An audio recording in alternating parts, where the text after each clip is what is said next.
Right, so this is Adam with Fast Forward Rewind on KHEN 106.9. I'm talking with Ronan Harris of VNV Nation. Thanks for joining me. How are you doing today? Very, very well. We're quite a few hours ahead of you, I think. It's 7 p.m. in a dark autumn evening here. And yeah, doing great. Working on prep for the tour starting next week. Nice. So are you still over in Europe? I am. I'm in Hamburg, Germany, where I live. We just got off our European tour last show was Saturday last, and we all got back on Sunday. So everyone's just had about 2.5 days to recover before we all had to start the craziness and prep again for getting ready for heading out over to the States next week. And how has the tour been going so far? It sounds tired to say, but I don't know why. I can't honestly say. It was absolutely incredible from the energy level, and the audiences we've seen from word go were incredible from the very, very first show all the way through to the end, whether it be a really big show or a small intimate show in some of the other cities and other countries we played around Europe. I have never known a tour this smooth and so much fun, and we were having a blast the whole time. Great. Are you excited to be returning to the U.S.? Absolutely. And Denver, I mean, come on. I don't know if you've seen any of our shows there, but the crowd is incredible. I mean, we have this thing that happens at our shows where during one song, everybody holds up their cell phone and turns on their flashlight and waves it around, and it's this kind of almost like Sea of Stars thing that they do. And that started in Denver, and I've known some of the craziest, best, most passionate audiences there since we first started playing shows. I'm really, really excited about going back. We're working on our light show this week. We're working on a ton of things, and it's going to be something really, really special. It really is. Can you kind of explain the meaning behind the VNV and VNV Nation, the victory, not vengeance? It's an old story as to where that comes from, but it ostensibly what it means is to strive to achieve your dreams, but do it in the right way. Do it in harmony with yourself. Don't do harm to others, and don't sit in bitter regret. I think everyone who's ever, say, grown up in a town where they just felt they had to leave, either got to do that or sat around regretting it for the rest of their life. And it's been a motto for me since the mid-'80s that whatever my dream may be, I should strive to do it. Even if I don't succeed, I will learn something in the process. It kind of came from, it was weird because in the middle of the 80s, myself and a bunch of friends of mine were sitting around making up fake propaganda slogans based on the fact we'd just seen the movie 1984. And growing up in Ireland, of course, there was a lot of humor and a lot about alcohol in some of these slogans that we came up with. But mine was victory, not vengeance, which was kind of both bombastic and at the same time humorous and also quite serious, because for me it was, I want to win, as in whatever my goal is, whatever that target may be that I wish to achieve, I will do everything in my power to achieve it. But I will not. I saw too many people in Ireland who were just either hating others for doing what they themselves should have done, or never ever embarking or endeavoring to achieve anything in their lives. And I never wanted to be that. It seems kind of relevant given that it's the day after elections here in the U.S. Do you feel that that slogan has more relevance and meaning given the current political climate, both here in the U.S. and abroad? Well, we don't really have, I think you guys have got your own very, very unique situation. I know it's kind of somewhat echoed around the world, but Europe is, I would say, same old story, and it's business as usual. Situations change, political situations change constantly. I'm a student of history and even 20th century history, and I kind of see that there's a repetition of a lot of things going on, but I don't really want my slogan to somehow be interpreted in any way regarding what's going on in another country. I see it as a kind of an overall thing that transcends really any one specific political reality, because to say, let's say, I know bands who, for example, they write a song about an event that happened, and here we are, let's say, 8 or 20 years later, and it doesn't seem to hold the relevance of it being a document of how they felt about a particular moment in their history.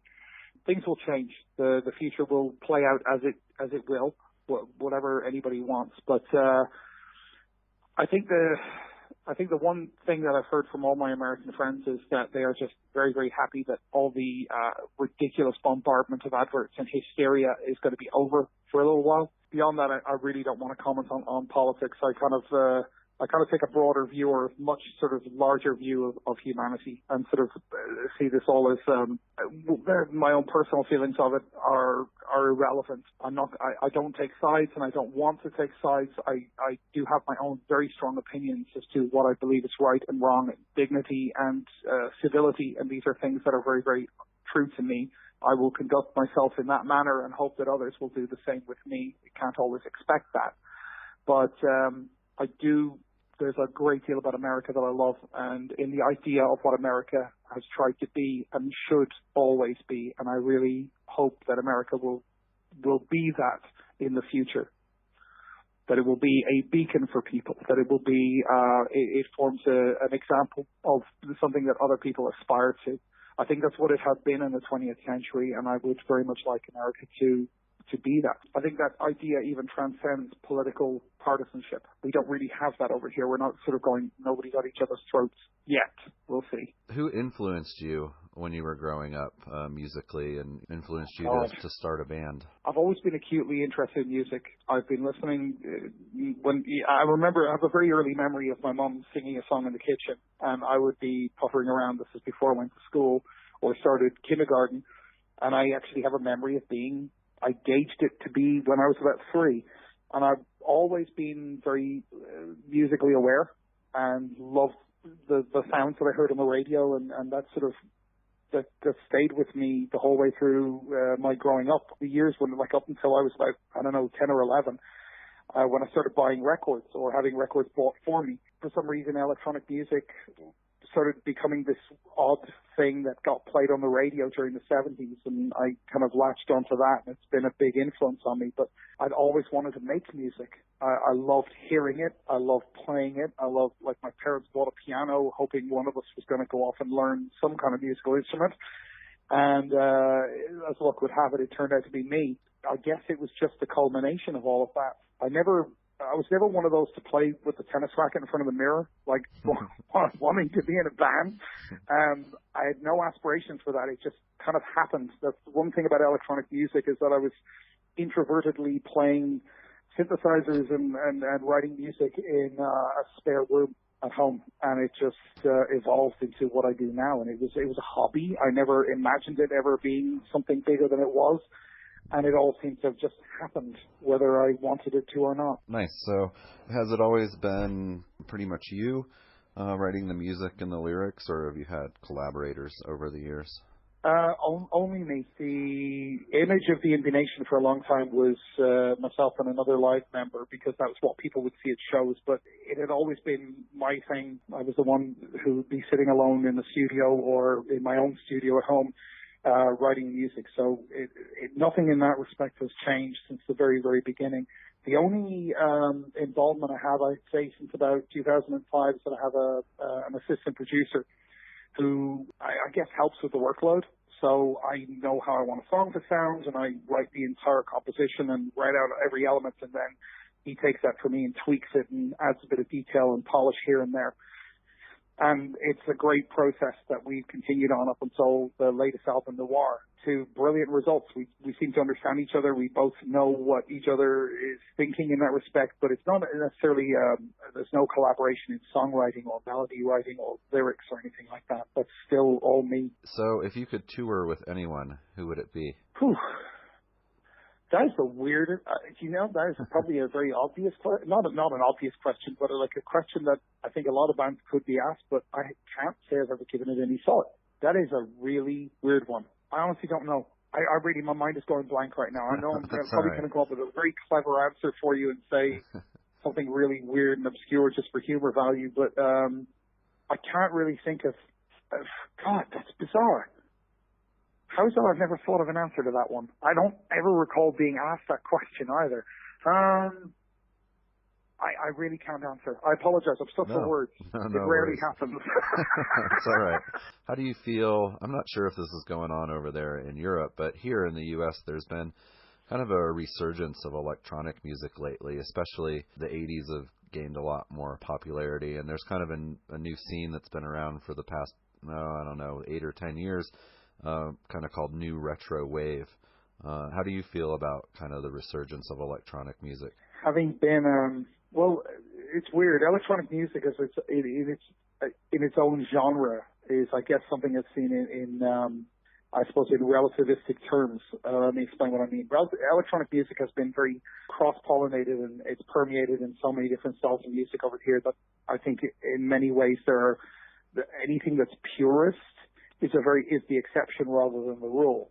Obviously, in things like, techno, underground dance music, which is still Europe's mainstay, or it's still very big here. It's purely electronic, and it has never really gone away. We've never had an ebb of it. I think the only scary thing from our side of things that we noticed about electronic music in North America was the rise of EDM, which was this horrific commercial testosteronal outpouring of like over the top hooks and melodies that just really became a monster that took off, and we kind of thought I hope that doesn't destroy people's appreciation of listening to electronic sounds. But then you have the synthwave sound, or scene, as you say. But then you have a lot of experimental underground artists, or not even experimental, people who play with a kind of a crossover of, say, trap and hip hop and what have you, which is all very much electronic. Just to, one name, say somebody like Lorne.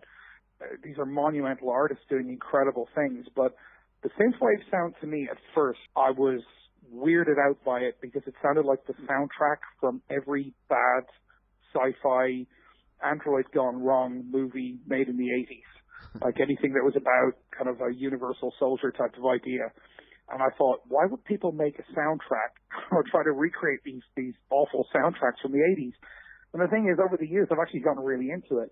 I lived through the 80s. I was a pop culture fanatic through the 80s. And I had a fun time talking with a bunch of guys from, where are they from? Boston. They have a synthwave project that's really successful.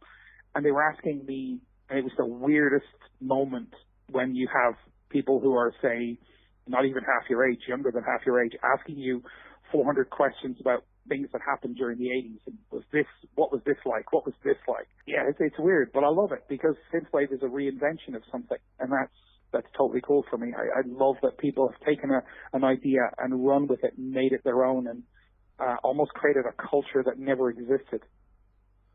Right, yeah, it is almost like a romanticized version of history and what the 80s were like. They seem to forget. Yeah, they forget that we were all afraid of nuclear war at the time. We weren't worried about androids going wrong. We were kind of more worried about the bomb being dropped every day. So, yeah. Right, yeah, exactly. Yeah, I'm also a child of the 80s myself. I'm glad that, there's kind of become popular again, and the music in particular has become popular. I find it kind of interesting, though, that the kind of genre of music that a lot of these bands have latched onto is the kind of new wave sound. And I'm wondering if that's going to follow the kind of same progression it did in the 80s, when new wave kind of got into more Depeche Mode and stuff like that. And then eventually the bands kind of your era, like VNV Nation and Apoptygma Berserk and Division and all those bands that kind of came out, because there was kind of this, it was almost like a second coming of electronic or synthesizer music in the mid-90s. It's funny over here. It's strange. The kind of the new wave sound was something that was born out of punk, as in punk broke all the rules in the late 70s, and suddenly you have this plethora of new wave bands with various styles and different ways of expressing it. Everything from, say, the B-52s to the Bauhaus.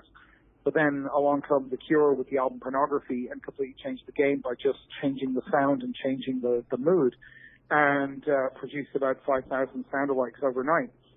It's funny, we had a long talk about this on the tour because one of the bands is coming with us, Holygram, who are from Cologne. They are a post-punk band.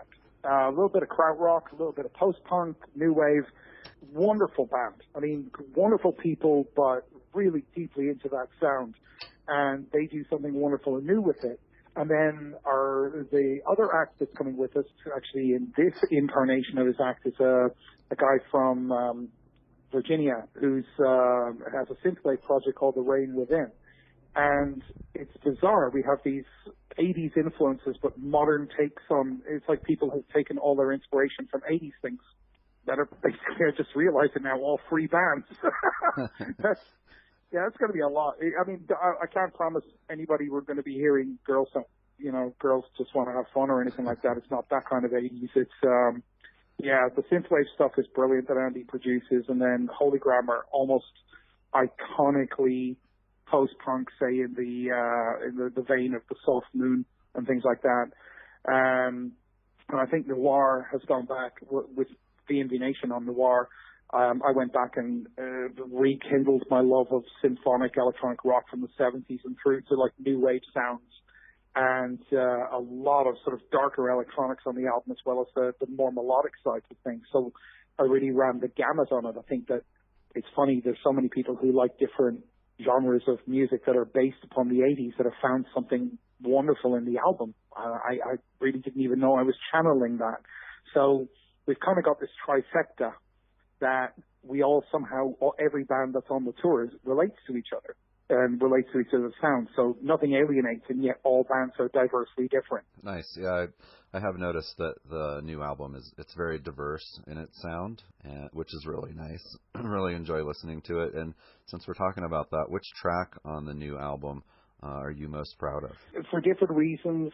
To be honest, I can't answer the question, because if I think about it like that, I would say A Million is this beautiful sort of droning, sort of or dark drone, sort of sinister piece that opens up the album that turns into something pounding and relentless. And I was incredibly proud of that when I made it. And then I was sitting alone playing a piano in the studio, and I wrote the Nocturne. And I was incredibly proud of that, because I thought, wow, I didn't ever think that was in me, that I was capable of something like that. Every song just seemed to be in its own right something that I was quite surprised by, that it ended up the way it was. I have to say that Noire is, for me, I can't see it as individual. I can obviously play them as individual songs, but I see it as a whole rather than a sum of parts. Every song in its own way, I did things on each song that I'd never done before, whether it was something to do with vocals or something to do with melody and writing. Every single track I did something different on. There were people who were getting people close to me who were getting the tracks as I finished them, to listen to, to preview, not to give commentary, but I wanted to share with them. And the one that was really surprising was when All Our Sins was finished. Nobody had heard it until they actually got to hear the final album, all compiled, all mastered, and everything like that. And it was the one track that they'd been missing. It floored people. It's something, every track in its own way is incredibly powerful and unique. That's from my perspective. I mean, I'm not saying that to slap myself on the back or tell your listeners that the way that song was made was, I'd imagine the lyrics, and I knew what I wanted to say and how I wanted to say it, and it's more of the perspective I want people to have of the world. Going back to an earlier question you had, which is, we seem to struggle, no matter which decade or era, we seem to struggle with the pettiest of issues, and yet we are unaware of the glaring problems that face our species. I'm not going to harp on about the planetary problems or something that a lot of people get turned off by and tired of, but there's just an incredible threat to our species going on at the moment. And it's astonishing to see how many people seem to be engaged in petty squabbles rather than dealing with the grander question of our future as a whole, rather than something unique to a specific landmass or a small territory somewhere. We're all in this together.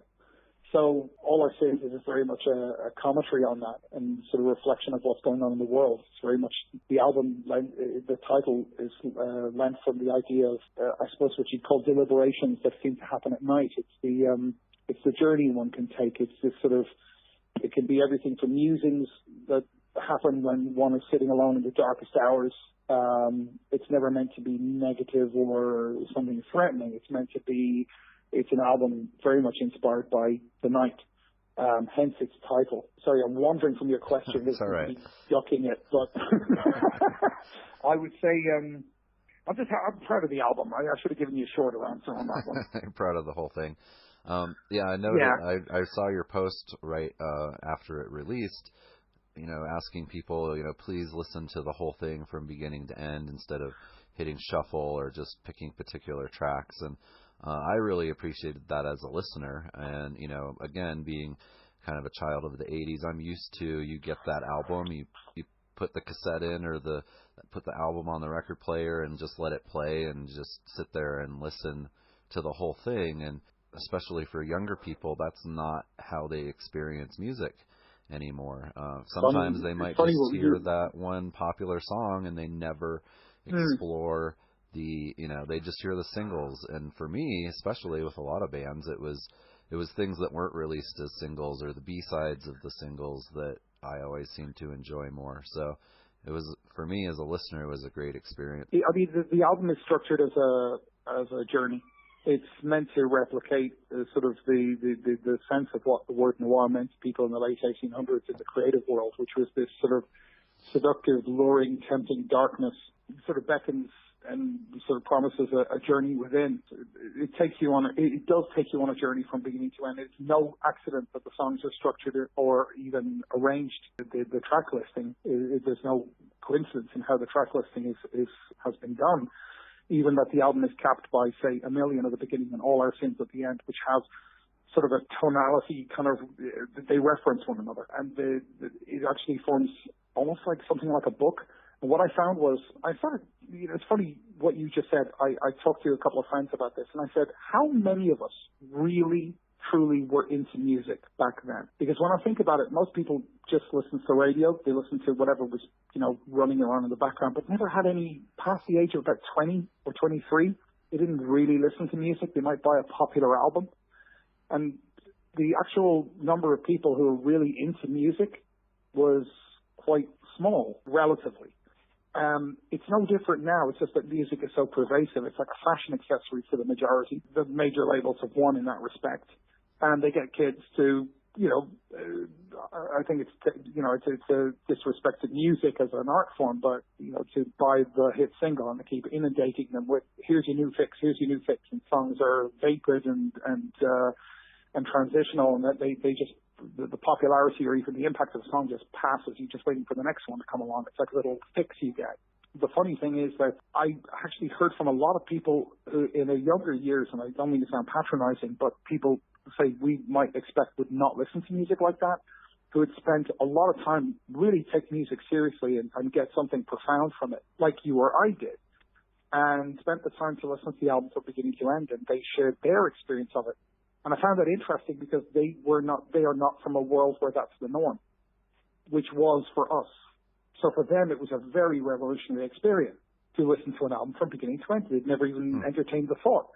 And it was really, I love writing with people there's people who write me some very profound questions, and we end up in conversations and talk about things for over a span of a couple of weeks whenever there's time. But I've had some of the most incredible insights from people listening to music and hearing how, from their perspective, how they are listening to it. I know the experience I get from it, but I can't hear through someone else, through their mind, through their perceptions.